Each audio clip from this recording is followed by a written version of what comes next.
All right, everybody. Welcome to BO Boys for Wednesday, March 18th. F it.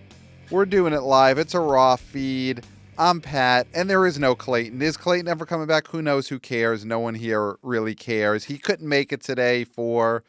It doesn't even matter. It's not worth our time because we have a guest. I love that the guest co-host is just waving Clayton off immediately. His memory waved into the ether by our guest co-host today, the one, the only, from The Direct and the Direct podcast. David Thompson is back on the BO Boys. Welcome back, David.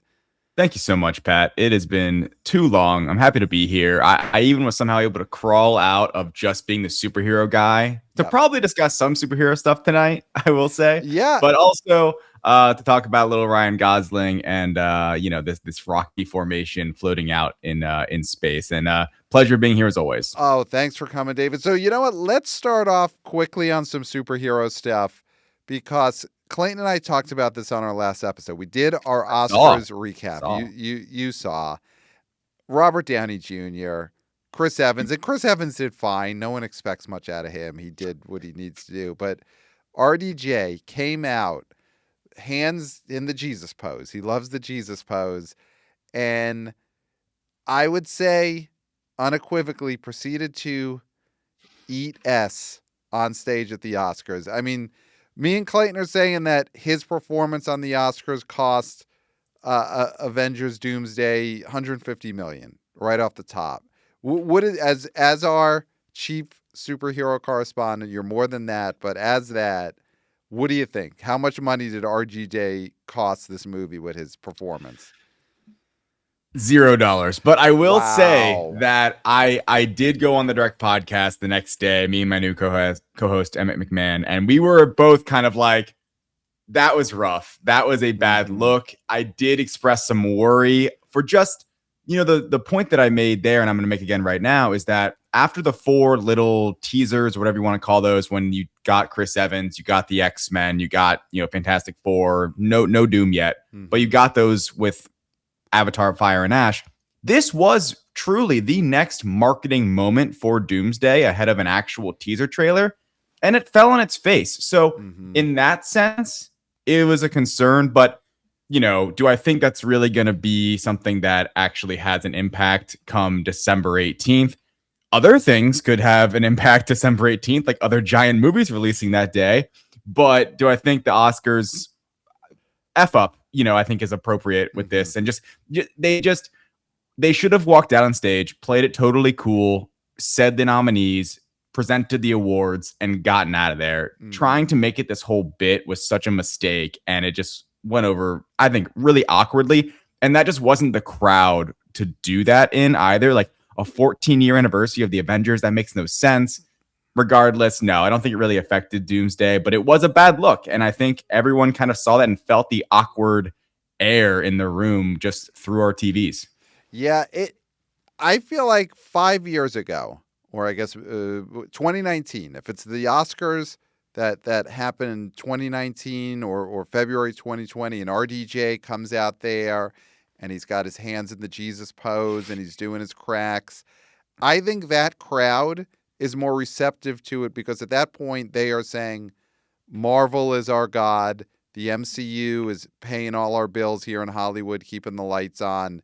There was more respect for the MCU everywhere back then that now these days Leo looks up at RDJ, knowing he's got his superhero tights underneath his tuxedo, and I think Leo is just cringing. And I think he would have hid his cringe 5-6 years ago because he would have known I got to hide it. But now I do feel like the worm is turned. I don't know. I think that, yes, it is true that at the height of Marvel, right after Endgame, sure, it would have been a different reaction. I genuinely think that was a poorly written joke. I don't know if anyone really would have. I think they just handled it super awkwardly, where it's like I said, this 14-year Avengers anniversary, they're getting gifts. It's like it was like this weird insider joke that you had to really be paying attention to, and that's not what these award shows are about, especially when you're coming out just to announce some awards. I will say one thing, Pat, and I've wanted to say this on this podcast for a while. If you don't think that Avengers Doomsday should be expected to be the number one movie at the global box office for 2026 releases, I think you're crazy. And I know that's something we've discussed. Now you did your top 10 early in the year. You had Avengers. Was there anything that you even considered, like a Toy Story 5? They've got an iPad now. I mean, I don't know if you knew that when you made your list, but there is going to be an iPad in Toy Story 5. Was there anything that could have challenged it? Michael? Not Michael. That's an interesting one. That's a total wild card. We'll see. I mean, who knows? I mean, there's a few wild cards to me where it's like even the Odyssey for being probably R-rated and like 3 hours, and who knows. But I think the main contenders, and ironically, we actually are working on a piece right now that I'm writing of like what movies could actually contend with Doomsday if there were going to be any. Spider-Man's the obvious choice. I think there's a really strong argument that Spider-Man in 2026 is actually a higher box office floor than an Avengers Doomsday. It is a less likelihood to fall on its face. I don't think Doomsday will do that, but I think that is, I think, appropriate to say. And the ceiling is 1.9 billion with No Way Home. So we'll see. I think Spider-Man's probably number one, and actually maybe right there with it is Mario Galaxy. I think the marketing for that movie right now has been through the roof. The pre-sales are amazing. The tracking right now is like through the roof, and I think that movie is going to be a huge hit. The first one did 1.3 billion. So get it. And look, what is the number? So, I'm making Doomsday the benchmark number one, but what really is that? I had said $1.6 billion. What if it's only 1.4, 1.5? I think Toy Story, Moana, even maybe, and then the other movies already listed could all potentially get into that range with maybe somewhat ease if they take off. Look at what Zootopia 2 just did. I mean, astronomical numbers, and I'm not sure any movie of 2026 is going to reach the heights of Zootopia 2, but we'll see. And I do think that at the end of the day, Doomsday still is the number one movie, even with everything else going on, the number one movie to look out for at the global box office. There's no real evidence so far to make me think otherwise until Mario by June is at 1.6 or something crazy, and then I'm sitting there thinking maybe you won't be able to catch that.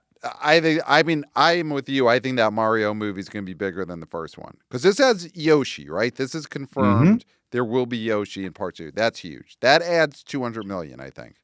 Maybe. I'll be honest, as a huge Mario kid and the Galaxy games being my favorite games of all time, when Yoshi first popped up, I was tearing up. I'm like, this is the greatest thing I've ever seen. I am going to see this movie 5 times in theaters. I cannot wait. Yeah, the Academy should have had Yoshi present an award on Sunday instead of RDJ. I think if Yoshi gets out there with Jack Black riding him, I know they're not in the film. Their characters aren't friends. I get it. But still, Jack Black riding Yoshi, presenting an award, and keep the Channing Tatum underwear bit. I think Jack Black and Yoshi could pull that off. But I think that would have been a much better show. If it was on NBC, you probably would have gotten that. But it was on ABC, and we got Grogu not being able to clap, which will, by the way, not mentioned in competing for the top spot is The Mandalorian and Grogu. What? Okay, because you're way beyond superheroes as a correspondent, as a person out in the world. This Star Wars, Mandalorian, and Grogu, I think that was a good spot on the Oscars. I've gone back and forth on this movie. Clayton, and I don't want to speak for him, and who knows if we'll ever hear him speak for himself again. Probably not. His thing on this movie has been it's a kids movie. It looks like a kids movie, and that's a good thing. Where are you at right now? We're a couple of months out from the Star Wars, Mandalorian, and Grogu. I thought it was a good spot. Made Grogu look cute, and maybe that's all you need.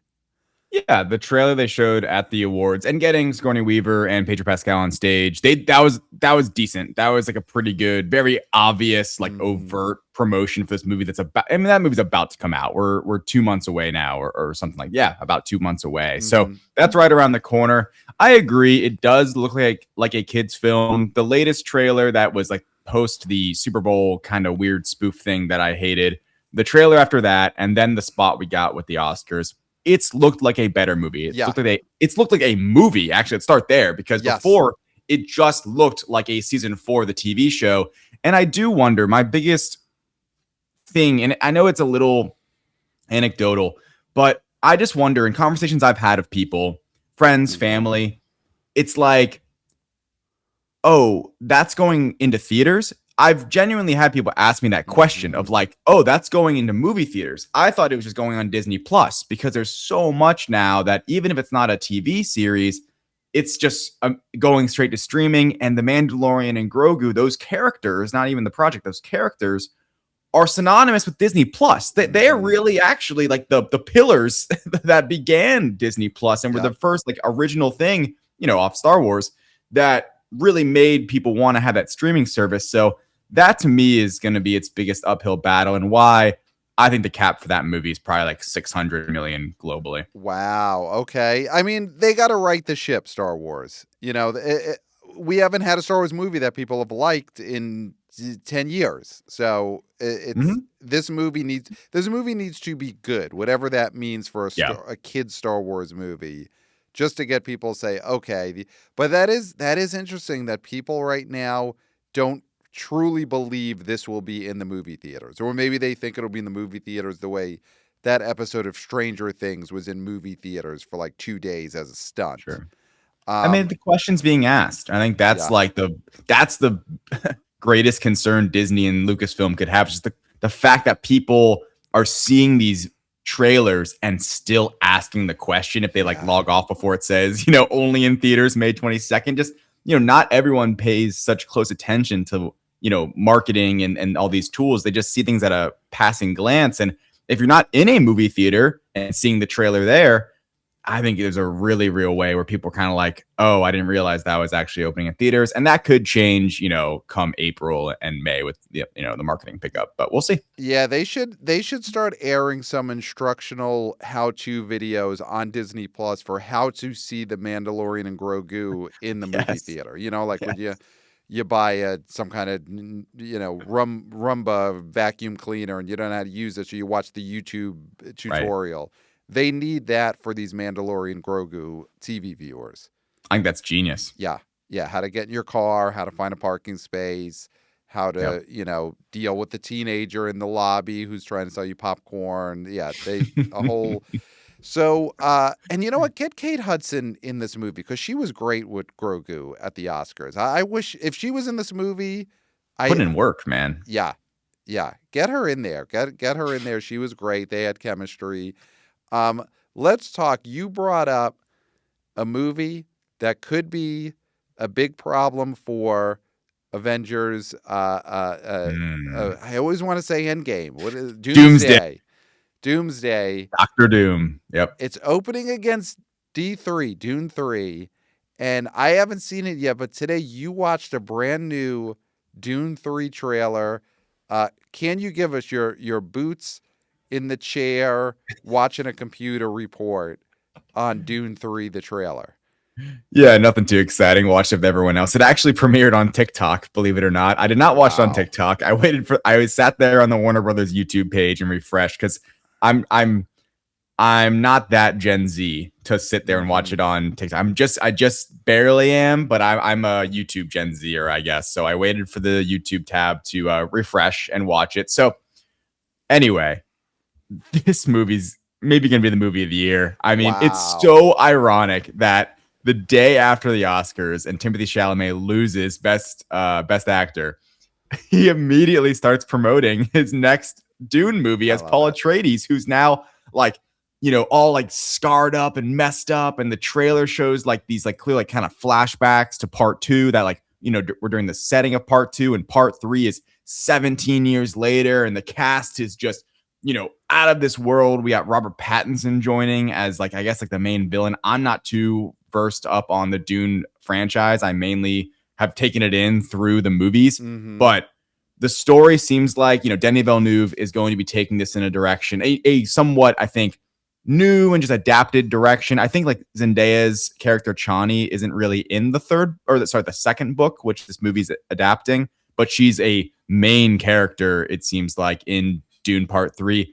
Florence Pugh's there, who's also in Doomsday the same day. It's going to be crazy. And this movie just seems epic. And everything I was reading, there's more action. It's like very psychological, apparently. And look, Dune Part 2 is one of the greatest sci-fi films ever made. I mean, it's a modern classic for a lot of people, and they are marketing the hell out of this as like, this is the definitive end of the Dune trilogy. And that means something. And I think that like they have the IMAXs. You know, Villeneuve was talking about how they filmed and shot this movie. It looks stunning. And the first trailer just blew me away. The music is just, again, fantastic. And we're getting a lot of like, in the trailer, like Paul Atreides like chanting in like that dialect. And it's like just juicing everyone up. And look, watching it on my computer screen really didn't do it justice. I hope it plays in front of Project Hail Mary this weekend, because I would love to maybe go back to an IMAX and see that trailer play, because it was beautiful. And you know what? It's really early to start marketing that movie. I love it,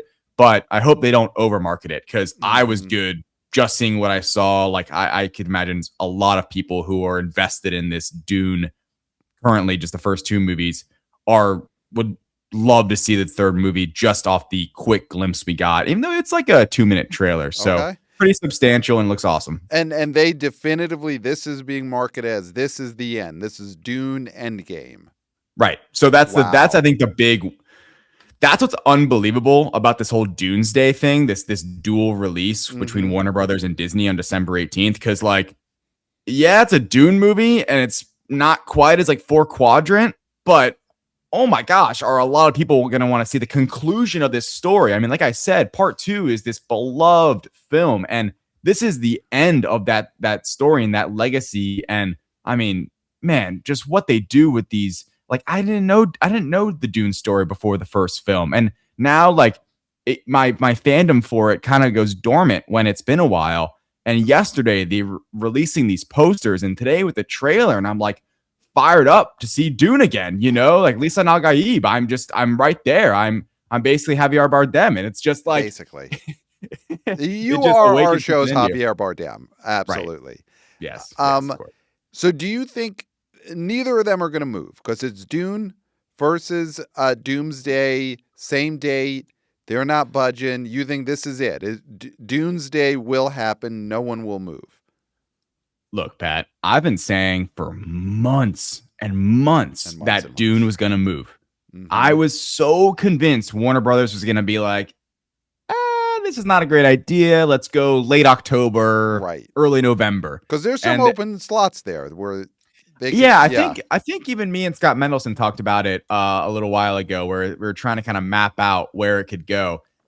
I was always waiting and kind of projecting and predicting that they would, when they started marketing the movie, announce a release date change. Because to me, it's like, really, you want to go head to head with the Avengers? I mean, the Avengers brand so far is just, it's hard to compete with. But Warner Brothers does have an exclusive window with IMAX screens. So right now, which is crazy to say, like I wouldn't have said this a week ago, it seems like Disney would be the one that would blink, not Warner Brothers. Wow. And with that being said, I think that means no one's moving, and we're doing this damn thing, and Downey's going to be all over it, and Chalamet's going to be all over it, and they're going to try to make this Barbenheimer. And I think this, way more than like Gladiator 2 and Wicked, this really could be that. Because this is bigger than Glicked, 100%. Yeah, this is like, this is the big ticket Disney movie of the year, and far and away for Warner Brothers, this is their movie of 2026. They don't have any big hitters. Their DC movies are small compared to like what they have in 2027. This is it for 2026 for them. So I do think, as of today, Doomsday will be happening. Yeah. Wow. I mean, we have to make sure we go all out for this. I think this is a situation where David Thompson joining the BO Boys. I mean, honestly, probably at that point is co-host of the BO Boys. And we're going on the road for the month of December. It is Doomsday December. The Direct, David Thompson, the BO Boys. Yes. City by city. We do live shows. We get the pulse of a nation as Doomsday happens. This has to be all out. It's going to be the biggest thing of the year. And the question is, which one do you see first? Right? That's going to be the question. And I think it's going to be, I don't know. I guess it depends who you ask, but it's going to be interesting data heading into it. Yeah. It's I think the more and more I think about it, Dune has to stay because, like you said, they've got these IMAX deals. And if you shift to a different weekend, that all could disappear. You might not have that exclusive window if you move to November. Greta Gerwig's Narnia is coming out, all that stuff going on. Right. So they've got to stay. And I do think that if you keep them on the same weekend and you force people to talk about them side by side, Dune is going to be the one that comes out the winner in the conversation. It's 2 Best Picture noms in a row. The MCU and the Avengers are on the wane. The whole RDJ at the Oscars scandal, I think, is going to stay in the ether all the way through December. I think it helps Dune to be against the Avengers movie, to just have the public look at them side by side. It doesn't help the Avengers. It doesn't help the Avengers. I don't think it helps them one bit. I think it would be much better for that film to be all by itself, to have the IMAX screens. And by the way, I mean, something that people are under discussing, this movie was supposed to come out in May of this year, where currently the Devil Wears Prada 2's release date is. Doomsday is going to be much more, I would say, in the can and just completed by the time of release. In a way, it seems like Doomsday, gosh, it's getting confusing, would be the one to move. But that, if you're Disney, that's the spot. That's right. A week before Christmas. You're not moving from that date. That is the date that you actually, as a company, have been owning and doing very well with over the last 10 years with Star Wars and then Avatar and, everything in between. So, but not with Avengers. I mean, I know Spider-Man No Way Home was that slot, but like the Avengers proper, they've always been a summer movie series. Always been May. Always been either the first weekend of May or the last weekend of April. And because the only reason they were the last weekend of April is because the clamoring was so loud, they just scooted up. They moved up the release date a little bit. So yeah, it's a brand new strategy for them. And it's already kind of not working out because this whole Warner Brothers situation. And I don't know. I mean, it'll, like, as someone who is super dedicated to both films, as a fan, it sounds fantastic. But with my business brain on and thinking about the numbers and like the screens and the strategy here, it's like, is there really going to be, is this really positive for anyone besides just maybe it will, and maybe it will be this epic theatrical moment right before Christmas.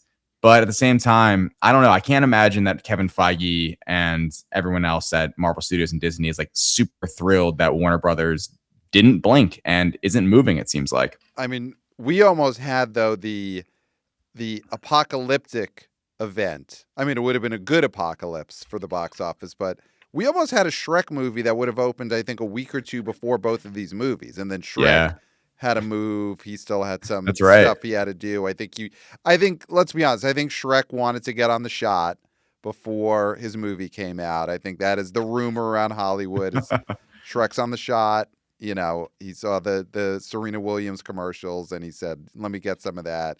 They moved him to the following year. If the Shrek movie was coming out in early December and then these two movies, I really think that Avengers movie would have just got it from both ends. And that would have been tough.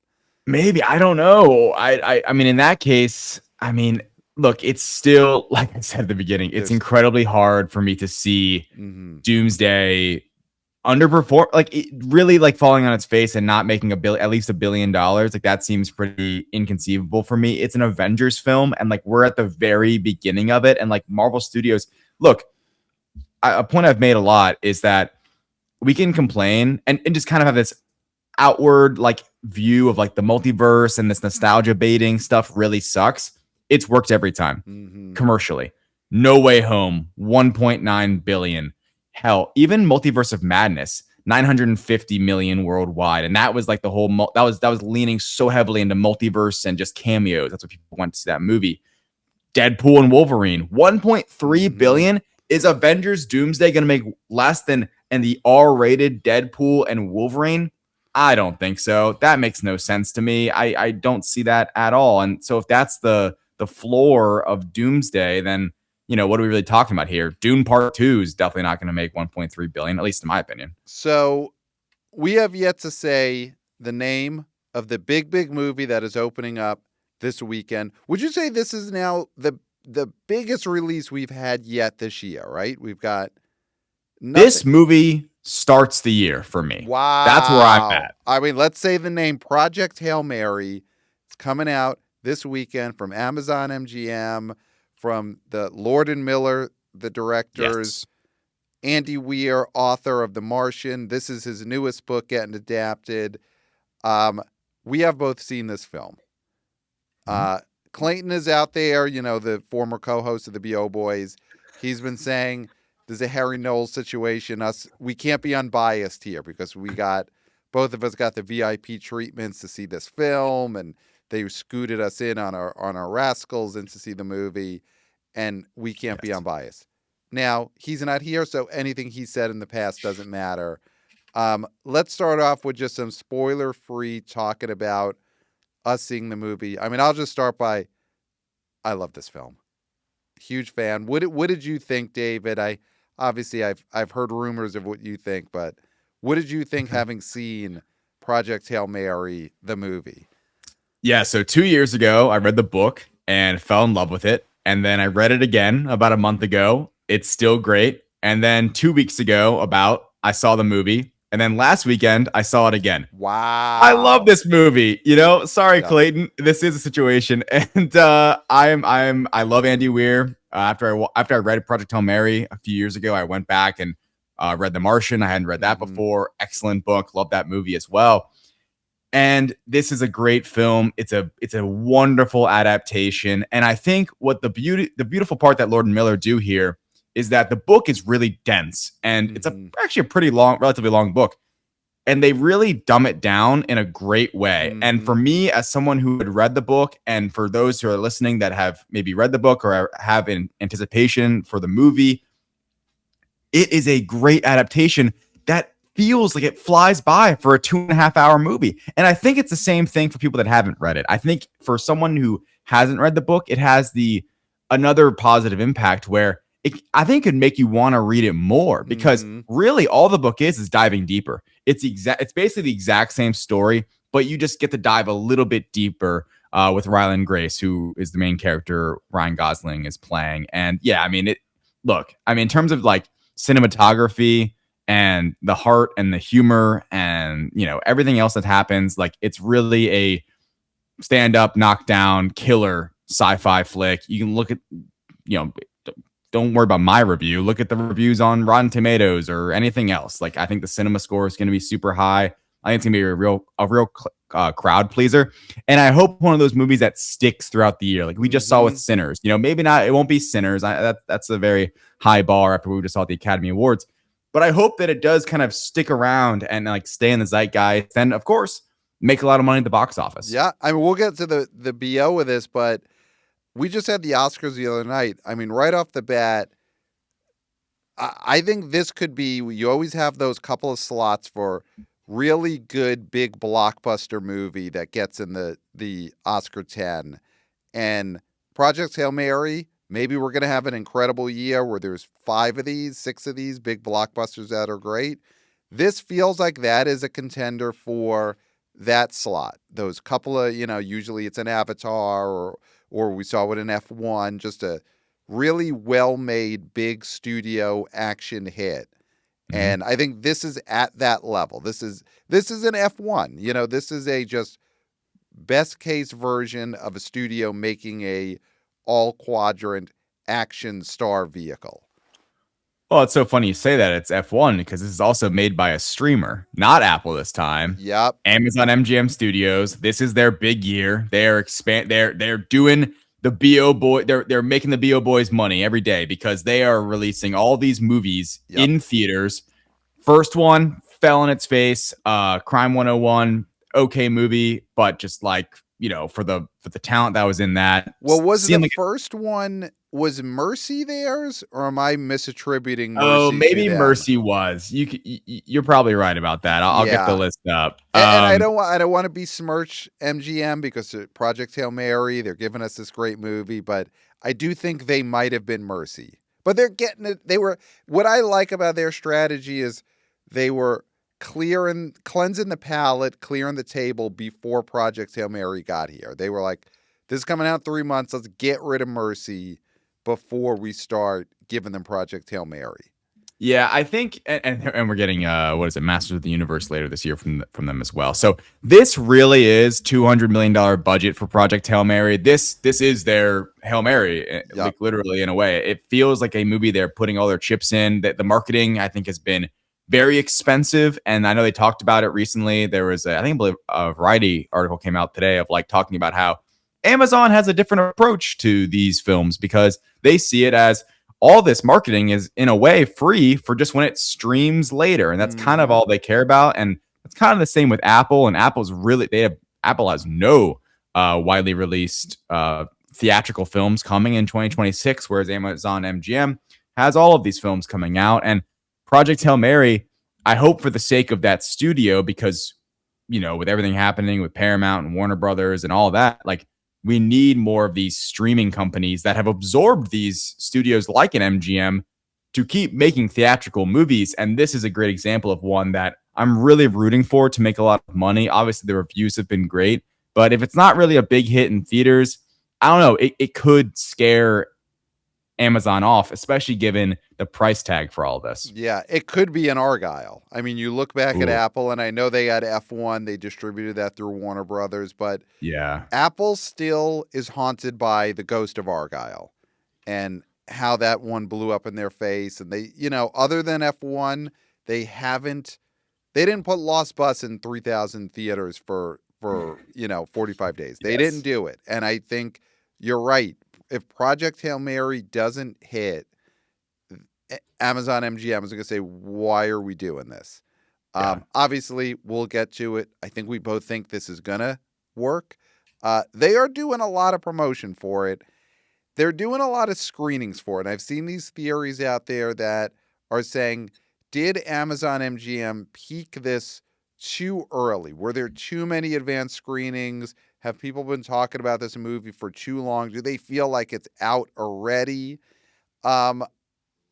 It's hard to gauge that, whether you've done too good a job of people getting excited, but there is something to peaking it at the right time. You want to hit that spot at the right moment to get the right reaction. And what do you think? Have there been too many screenings of Project Hail Mary? There is a part of me that thought like maybe last weekend actually would have been like the peak of kind of hype, and Ryan Gosling just went on SNL and all those kind of factors of like, ooh, maybe that maybe would have been the right weekend. And that was when I saw it in like the limited 70mm release, and sold out crowd. Could tell a lot of people had seen it, had read the book and were kind of freaking out. But no, I don't think at the end of the day, like, that again, I think is very anecdotal kind of analysis. I don't think that's really going to impact anything. I think the awareness is at a really, really great high. And that's all marketing is just spreading awareness, because it's not about you or me or anyone else that may listen to this podcast that go see movies a lot, that go see movies all the time. All these trailers are really trying to do are get people, 50% of the country that haven't seen a movie in 2025, to get off their butts, right? And then Disney Plus's, video to go off their butts and get in theaters to go see this movie. And I hope they've done that. I hope that this kind of like snowball of awareness and marketing with Ryan Gosling, who's put in a lot of work to sell this movie and everything. Lord and Miller did that whole, like, here's all the different ways you can see it in theaters. I love that. That was so cool. I think it will be okay. I think this weekend it will succeed, or it'll at least maybe match expectations for the studio. Its legs, how long. But the other point I wanted to make on that is that I don't think there's really been people go to the movies less, right? Maybe not at all, but people go less per year.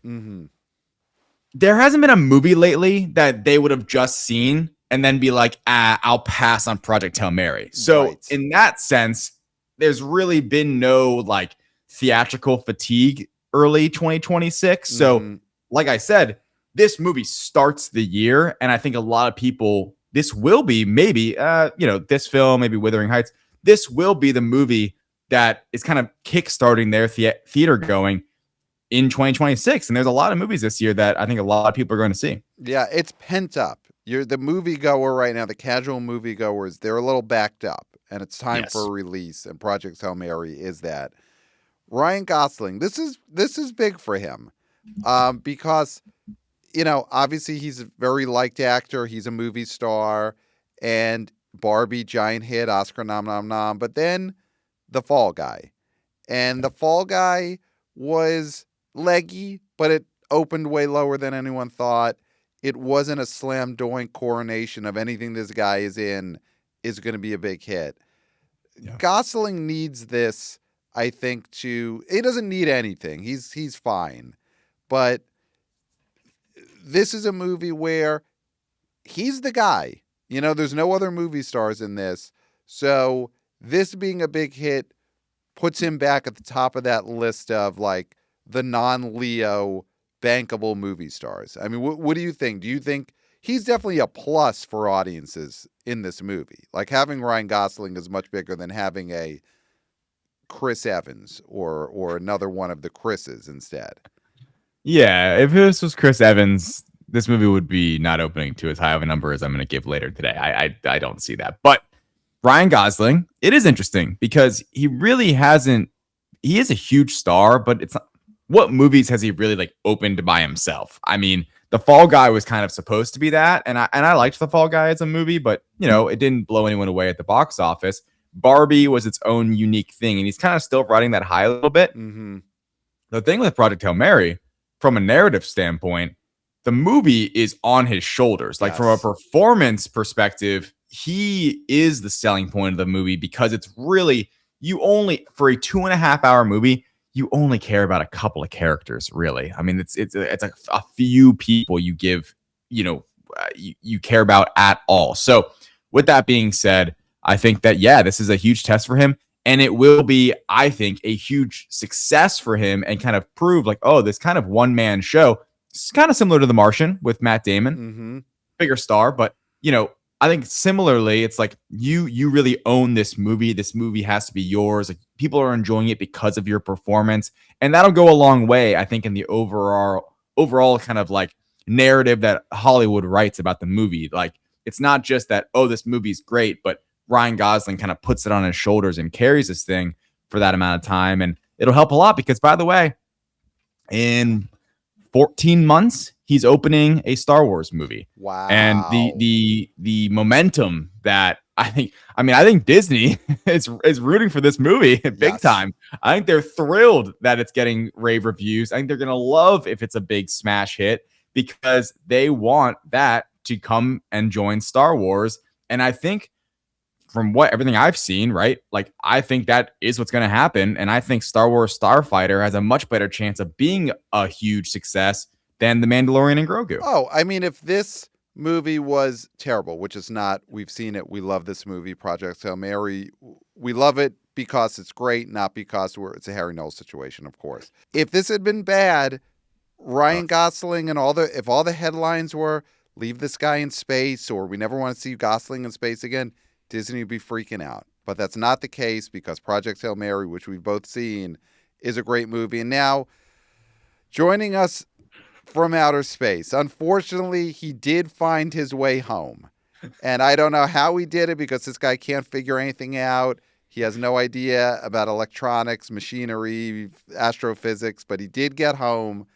Clayton of the BO Boys has joined the podcast. Welcome to the show, Clayton. So, Clayton, we were just talking about how great this movie is, which you haven't seen. How excited are you for Project Hail Mary opening this weekend? First of all, can you hear me okay? Yes. I'm in space. We can hear you in space. I would just like to say hi, Harry. Hello. And hi, Harry. Hello. I'm near a planet called Respectability, next to a planet called Integrity. So I'm sort of stranded right now because I'm not compromised. You can see I am not sitting in a rascal. I mean, I guess you can't tell. I could be sitting in a rascal, but I'm not. And you can believe it. And you can believe it. But I needed to just jump in, and I heard the siren song. I heard the HK. I heard you denying the HK, and so I had to come in. and just say hi, David. Hi, how you doing? Hi, My Clayton. mom's gonna be so thrilled. She's gonna be. That's right. She's gonna be. I bet you she is gonna be upset that I jumped in. I think she wanted this full. She wanted the screen is. You're too small on the screen right now for her because she watches you on the big screen. That's right. But I'm coming in because I feel like you guys are going to talk about what you think this movie's going to do, and I want to give the realistic prognostication. Not people who've been flown out, not people who are saying this is as good as Titanic and hyperbole such as that. So that's what I'm here for. I'm here for the wanna be boys, wanna be girls, and wanna be people. People. So, Clayton, you're down on this movie. I mean, David is saying how this is the kickstart of the box office year. This is the first giant. Obviously, we've had kids movies. Hoppers has worked, but this is the big one to start the year. And you're saying no. You're resistant to this big space movie that I've already produced on the show is going to be nominated for Best Picture next year. I think save a slot in the Best Picture 10. But you out there in space are saying send it back. Wow. Save a padded cell, more like it. I mean, listen, I root for box office. I mean, I want this thing to be. I think this needs to be big for Ryan Gosling, right? Yeah. I mean, this is sort of his shot. Like, I know he's got Barbie, he's Ken, but Fall Guy didn't work. This has to work. It was likey. Yeah, okay. But this has to work. And so I'm rooting for it. The thing with me is just I saw The Martian already. And I saw it with Matt Damon. And I don't know if I want to see The Martian with Ryan Gosling. Well, because I'm a Gen X guy. As am I, Gen X. He's one of my guys, but this is one of your guys's. Gosling's for the millennials, and Damon is for the X, and I might be a little bit past this movie. So here's something we haven't talked about in regards to Project Hail Mary, because you say, oh, it's just a Martian, which, how dare you? This is another great novel that is very different from The Martian, but a big difference is The Martian was him by himself, Matt Damon by himself, making those potatoes. I wish he had made some mashed potatoes. I love a good mashed potato, but he was making his potatoes. And this one, it's Ryan Gosling. And, I mean, it's not a spoiler because it's in the trailers. Selling point of this movie is he's got a buddy. And I think this little buddy that is in Project Hail Mary, this is gonna be a big selling point of this movie, especially as the weekend goes on. I mean, David, Definitely. How much do you love this little buddy that's in Project Hail Mary? Rocky's one of my favorite characters, just period. I mean, as someone who, like, Clayton, you don't understand. I've read the book multiple times. I've seen the movie now multiple times. Like, this is, you don't want me on this podcast because it's not even that I think it's going to perform that crazily well, but I think the genuine word of mouth, the cinema score, these kinds of things are really going to uplift the film. Like, the reviews already are completely rave. And I think that there really isn't too much connection people are making with The Martian and Project Hail Mary besides from the author of The Martian, which is only a positive. I mean, it is similar where you kind of, just mentioning it to Pat, like it is kind of an individual performance. And obviously in this one, there is a little alien friend there as well. But it, for a human being, an actor, a Hollywood actor, it is an individual performance. People kind of, I feel like historically, really dig that kind of storytelling, Mm-hmm. the kind of isolated star by himself, stranded and alone. And that is kind of what this movie gives. And we'll see. My biggest selling point in terms of commercializing and the box office for this film, people haven't gone to the movies this year that much. And I think this really is just going to be the reason to go. It looks big. It looks grand. When I saw the budget, I was like, hell yeah. Like, that's what I want from this movie. Mm-hmm. As someone who knew the story, it's like, I want to see all that money. And you see it. It looks fantastic. So I think it's going to appease a lot of different people. The runtime's a little bit long, maybe for some, but other than that, I think it's really going to be a winner. And no green screen. That is a thing you've seen a lot. I've heard a lot. no green screen. This was filmed on sets. They built sets. I mean, that's also, and again, David, not to put you on the defensive, but it's a little bit of shot at Marvel, at the Pizza Bros in their green screen warehouse in Atlanta. Project Hail Mary they built all these sets. Ryan Gosling got to walk around them and actually be in the space. It wasn't in front of a green screen. I think the directors of this, Lord and Miller, I think they are a positive. Obviously, they're not Nolan, Spielberg. They're not movie star. You go to see it because of them directors. But the Spider-Verse, they've got name recognition off of that. I do think having them involved gives people I think this will be good, as opposed to directed by the Pizza Bros. And they get their second shot after getting kicked off Solo. Yes. Making a space movie. Like for people that are into this, like, comic book movies or Star Wars movies, like they know that lore that like Lord and Miller didn't get to make their own Star Wars film. And this is kind of their chance to do that. And as a huge fan of theirs, like you see what they brought to the table in terms of not only their direction, but like the humor. And like, this is not just like a serious, somber movie. It's funny. There's a lot of heart to it. It's not Interstellar. It's not about the ideas of space, really. It's about the friends you make along the way. Literally. Yes. It's about friendship, Clayton. I know for me and you, that's hard to care about, but there are people, yes. But moviegoers do care about that. They like seeing friends, and there's a movie about two buddies solving problems, cracking jokes, mismatched roommates. You're a guy, Clayton, I think mismatched roommates, as a Gen Xer like myself, that's a thing that we like to see. So I think there's a lot of elements of this that are going to appeal to a mass audience. And again, once they see this little buddy, this little rock alien, I think that is the word of mouth on that is going to take off like gangbusters. So is this a practical effect, this Rocky? And yes. Is it voiced by someone? Is there a voice? Does it speak? Yeah. It does speak. Not a celebrity voice. They didn't listen, if this was Jack Black, we would all be saying, yes, $1 billion, of course, it's Jack Black as the voice. So it's just not Jack Black. Is it someone famous, David? Because I didn't recognize this James Ortiz. No, it's not. James Ortiz is not famous at all. So the story behind that is that they were thinking about getting a different actor in to be the voice of Rocky, but they ultimately went with just the puppeteer who was on set because it is a puppet. It is a puppeteering kind of situation. So they ultimately, I think Lord and Miller ended up deciding, like, we'll just use your voice. We're not going to go back and probably just redub all the voiceover. They kind of, I guess, fell in love with it during the creation. So no, the voice actor for Rocky is not a big celebrity.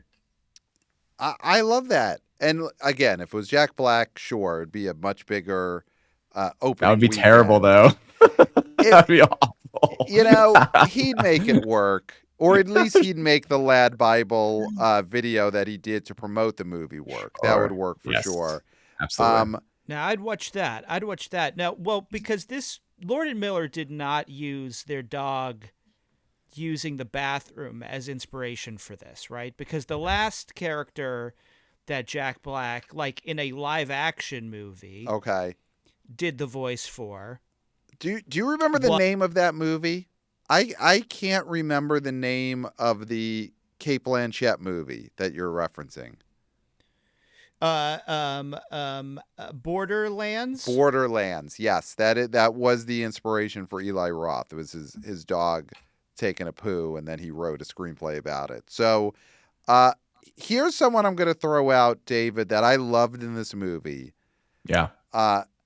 Will she play a part in the box office? Who knows? But Sandra Hüller plays probably like the second most important human part in this movie. Absolutely. She's Anatomy of a Fall, Zone of Interest, very austere German actress. I thought she was great in this. And we won't say that the singing, the musical piece in the middle of this movie just knocks your socks off. Great tease. Oh my God. Perfectly cast. It's actually really funny. So I was more concerned about Gosling as Grace, because you don't envision, when you read it, you don't envision Gosling as his character. You kind of, I had already seen The Martian before I read read the book, I should say. So I kind of did envision Matt Damon for Mark Watney. Mm-hmm. But when I read the Project Hail Mary, I did not envision Gosling at all. And I had a hard time when I was like, Ryan Gosling, really? He kind of makes it his own. Hooler as Eva Strat, I think her name is Strat. It's kind of how you go by in the movie. Perfectly cast. Like that is exactly who I would imagine that character to be. Has a really strong performance. There's a few kind of like twists and turns in the film. Like one big kind of revelation in the third act that the scene between her and Gosling is really strong in my opinion, and I think is really going to kind of like be a reason why people are like, oh man, that part was crazy. Like what an awesome kind of moment, and what a great kind of storytelling driver they use throughout the entire movie. And she's a huge part of that because you're right. She is the second biggest human character. And I've teased Clayton with this because we are going to see this on Friday. I'm seeing it for a second time. Will I be flown to the location like I was the first time? No, it's right over here. But and I won't be in my rascal. But Clayton and I are seeing this Friday, and I have been telling him there's this scene, the one that you're thinking of at the end of the movie, that I'm like, you're going to love this. This is going to be what makes you love this movie. Right. So we won't say any more. And maybe now Clayton is steeling himself against this, but I do think that's going to go over well. Clayton, I'm going to throw something at you that I think you're going to love about this movie, that I think we all love about this. In terms of cast, in the cast is the AT&T girl, plays a major part in this cast. Her name is Milana Weintraub. Why would I be interested in that? Yeah. Is that not your phone provider, Why would AT&T? I be interested in that? I thought AT&T was your carrier, and you'd want to show you're not an AT&T. Okay, that's why I thought so. I thought the AT&T girl, because I thought that was your phone provider. That makes sense. That's the only reason. Yeah.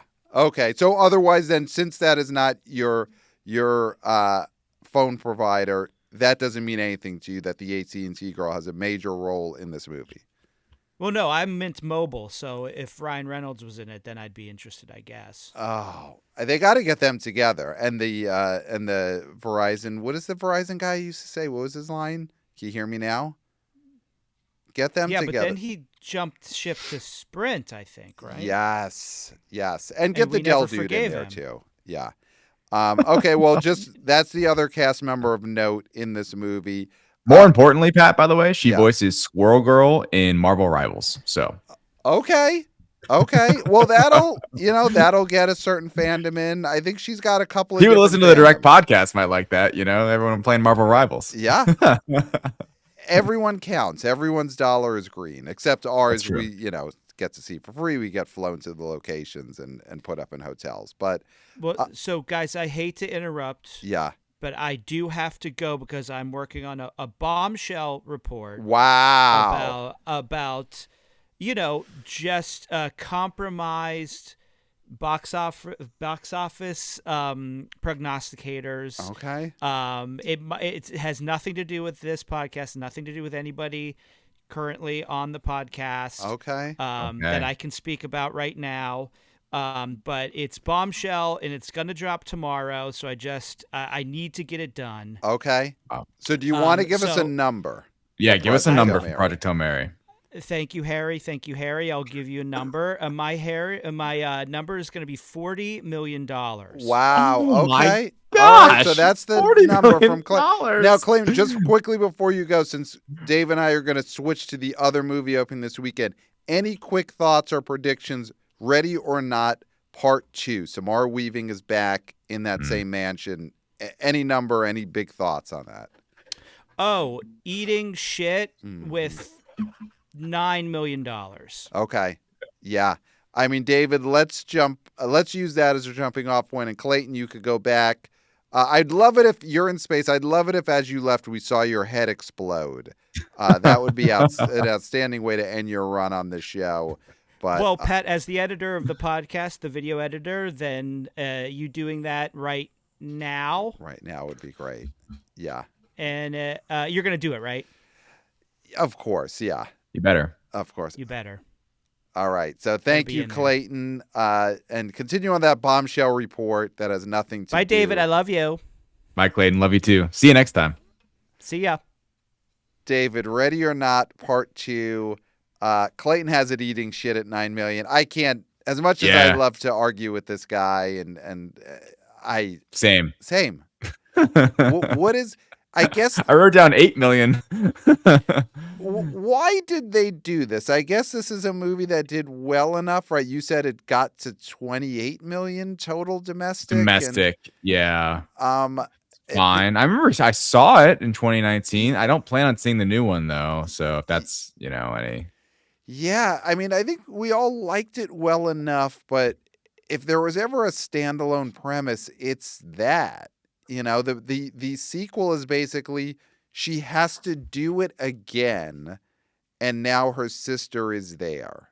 Part of me just thinks that this is a Fox Searchlight movie, and Disney's like, we gotta say we're gonna make more Fox movies. So here you go. Because I'm with you. I don't see why this movie's being made. I don't see any buzz around it. I mean, if a movie like The Bride can't open and like now we're getting this, it's not great times for films like this. And honestly, in the 2026, this movie screams streaming to me. Yes. Like I feel like people are gonna see this trailer and be like, I'd much rather watch that at home. So yeah, I think sub 10 million opening weekend and probably honestly, ultimately making just about the same or probably less than the first one. I would say less is actually more likely. 28 million is super. That's not, that's not that hard to attain. Yeah, I think it could end up topping out total at less than 20 million. Yeah. Yeah. It's because next weekend too, it's going to be just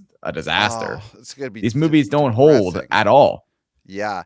And they didn't add anything in this movie. Listen, I think we all like Catherine Newton as an actress. She's fine in these horror movies. She was good in, what was the Vampire Kid movie? It was like Abigail. She was good in Abigail. But if you're going to do a sequel where the big add-on is, hey, and now that lead character, we're meeting her sister, I do feel like her sister needs to be somebody. Elijah Wood's in the movie. I don't know. Well, that's the thing. It's a new cast of rich asshole family people. So this one, it does have, and this is the generational difference, perhaps. The reason that I'm intrigued, why maybe I'll see in the theater, other than I see everything, is Sarah Michelle Gellar is in the movie. She's one of the rich villains in the movie.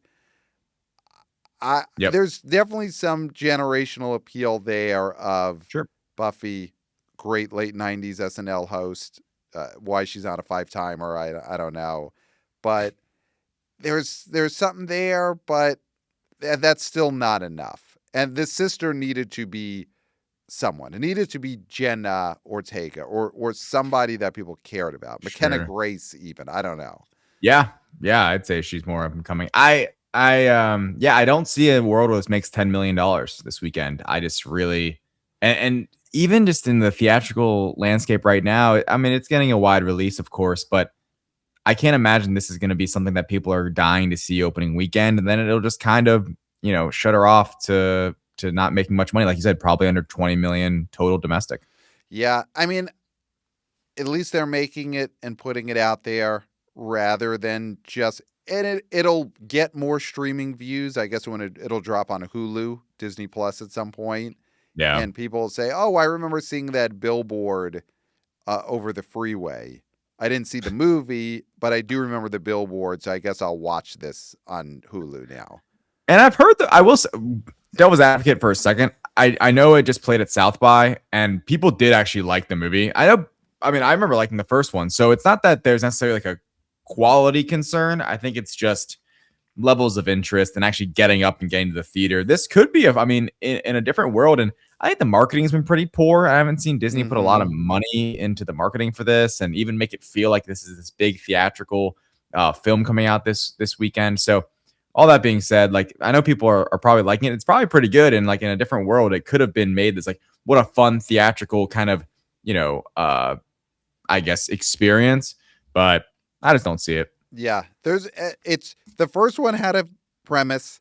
What if a woman who just got married was getting attacked by her husband's family? This one, the premise is, what if that happened and you killed everyone in your husband's family, and now there's just a totally different, unrelated family you have to deal with? It's not as relatable. The first one's relatable. What if I get to kill all my in-laws? This movie is, what if I get to kill just a different family the next It feels day? a little Megan 2.0-y Yes. to me. Yes. Yeah. So let's do it. Let's get into our predictions for the weekend. This is for the weekend of Friday, March 20th. Would you like to go first or second, David? Yeah, I can go first. I've got, of course, our movie, Project Hail Mary, opening. I bet $70 million. Oh, I love it. A lot more than Clayton. A lot more than Clayton. That actually brought that down a little bit. Wow. I think 70 million is definitely gettable. I think it's 100% gettable. Hoppers, I have at number 2. Staying Leggy. I think that's a movie where people could continue to go see and bring their kids out. This is the time to go do that before Mario takes over all the kids' screens in a couple of weeks. I had that at about 15 million. Wow. If I did my calculations correct, which would be really good. Reminders of Him, I think, will be next. Around 9 million is where I put that. And Ready or Not 2, finally down at 8 million. And I don't have a number for this one. I had a really hard time figuring out what was going to be number 5. I put Scream 7. I figured that's probably the one that'll maybe hang around in the top 5. I don't know if my 5 would be any different. I mean, number 1, Project Hail Mary. I'm going 60. The Martian, which, like you said, isn't a direct comp, but using that as a comp, that opens to 54. Yeah. I think this one, it's hard to imagine this being bigger because The Martian was such a giant hit. Damon was such a giant star at the times. But I do think, listen, unbiased, this is better. And so I'm going this at 60.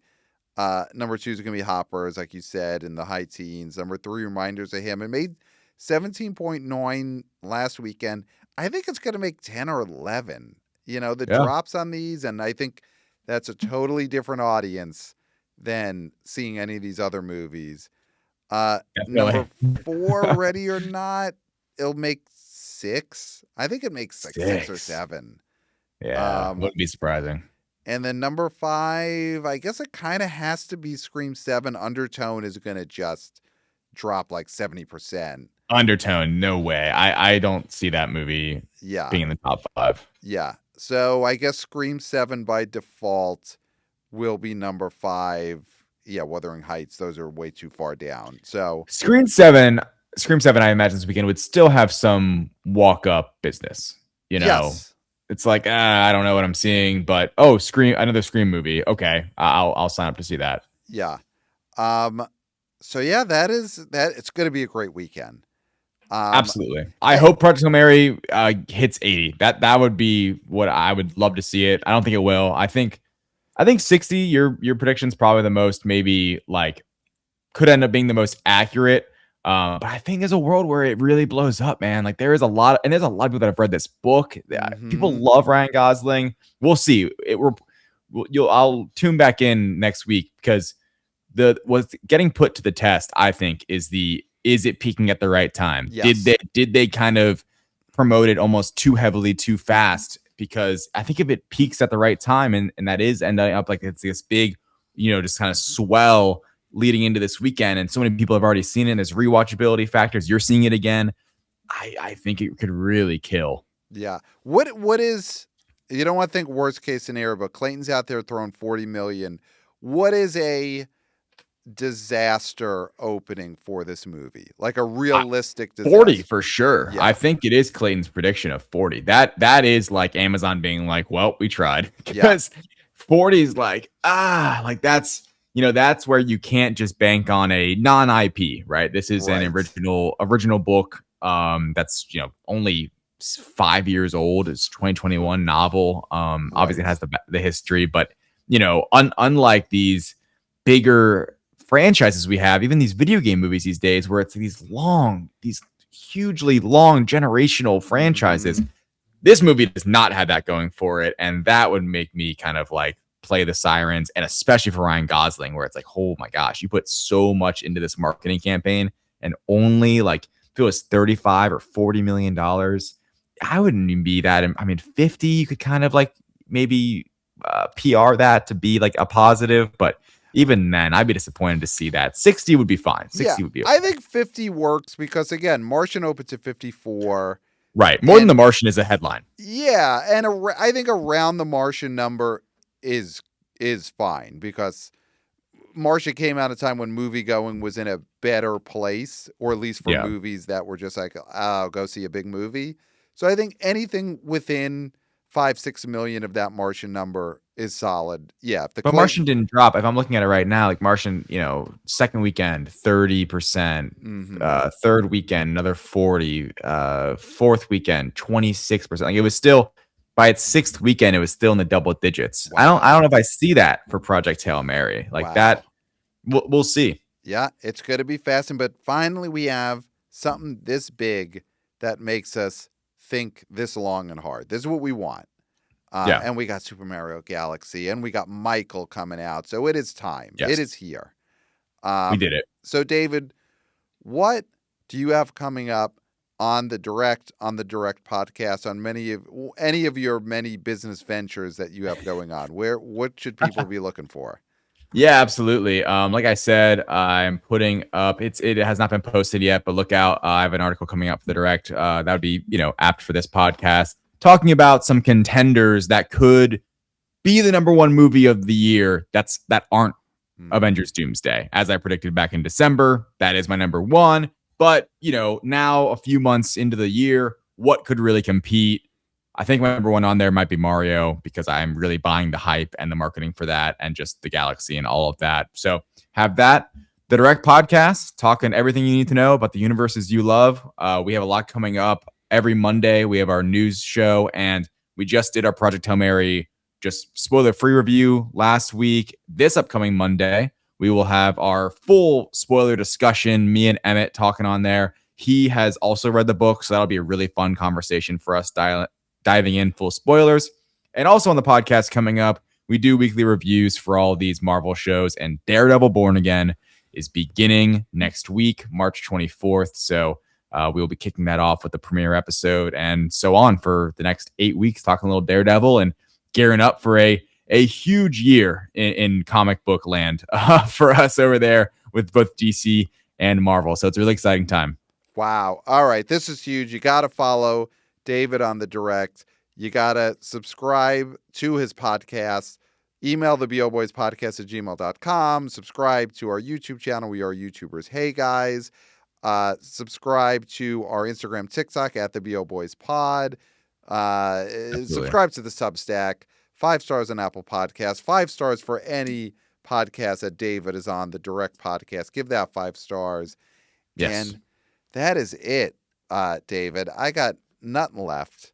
So I can leave, except for, until next time, we'll smell you. And